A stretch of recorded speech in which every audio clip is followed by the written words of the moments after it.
Wito huo umetolewa na meneja miradi wa shirika la vijana Pambana Pata Maendeleo Rukwa Vipamaru, ndugu Moses Mwangata, wakati wa makabidhiano ya matundu 6 ya vyoo na chumba maalum cha wasichana kujisitiri maarufu kama changing room katika shule ya sekondari Lukangao, mradi uliotekelezwa kwa kushirikiana na wakazi wa kata ya Ntendo. Miradi serikali inapoibua, lakini taasisi inapokuwa zinaanzisha hii miradi, ni vyema jamii, wazazi na walezi washirikiane na taasisi, lakini pia na serikali kuhakikisha kwamba miradi inatakuwa inatekelezwa kwa ukamilifu, lakini pia wajitolee kwa hali na mali inapotakiwa. Pale kuna nguvu kazi, kuna msaada wote ambao inabidi ushauri kutoka kwa jamii, basi jamii iweze kushiriki ipasavyo katika kukamilisha hii miradi.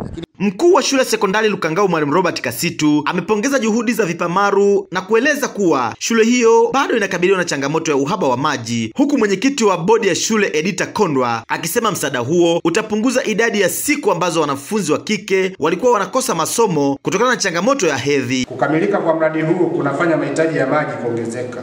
Shule inakabiliwa na upungufu wa vyanzo vya maji, kwani tunategemea chanzo kimoja cha maji ya kupampa kinachohudumia shule na jamii inayoizunguka.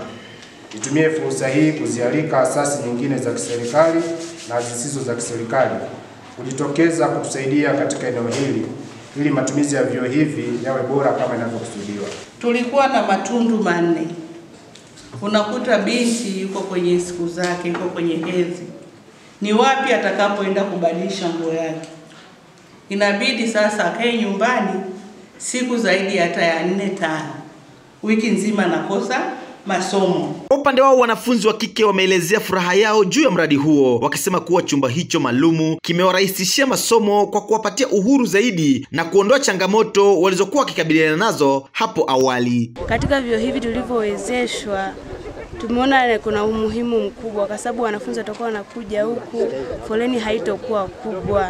Kwa hiyo itapelekea wanafunzi wa kike kufaulu katika masomo.